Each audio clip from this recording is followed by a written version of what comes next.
ఓయర్ నా వరకు it's a decent one time watch crime thriller movie అండి. అయితే మీరు ఒక సీటేజ్ థ్రిల్లర్ ఆర్ మంచి ఇన్వెస్టిగేషన్ క్రైమ్ డ్రామాని ఎక్స్పెక్ట్ చేస్తే మాత్రం definitely you will get disappointed. ఒక మర్డర్ ఇన్వెస్టిగేషన్తో స్టార్ట్ అయిన మూవీ అలా కొన్ని decent and predictable twist and టర్న్స్తో ప్రోగ్రెస్ అవుతూ ఒక ఎమోషనల్ బ్లాక్తో ఎండ్ అవుతుంది. Story of this movie is fine and simple. ఇది ఒక straight and simple murder investigation స్టోరీయే.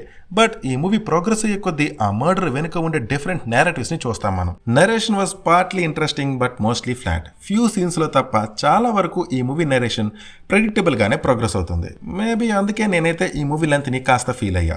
Performances are very good and music was fine. ఈ మూవీ మోస్ట్లీ క్రైమ్ ఇన్వెస్టిగేషన్ మీదే focus చేస్తుంది. బట్ నాకు ఈ మూవీ క్లైమాక్స్లో ఉండే ఎమోషనల్ బిట్టే బాగా వర్కౌట్ అయింది. ఆ క్లైమాక్స్ అండ్ పర్ఫార్మెన్సెస్ వల్లే నాకు ఈ మూవీ ఓసారికి ఓకేలా అనిపించింది. పెద్దగా 18+ సీన్స్ ఏమీ లేవు, so it's a family watch. So that's all I have అండి. నాకైతే it's just a decent one time watch అనిపించింది, నథింగ్ మోర్ దెన్ దట్. మరి మీకు ఈ మూవీ ఎలా అనిపించిందో please do comment and please do subscribe. Thank you, take care, bye.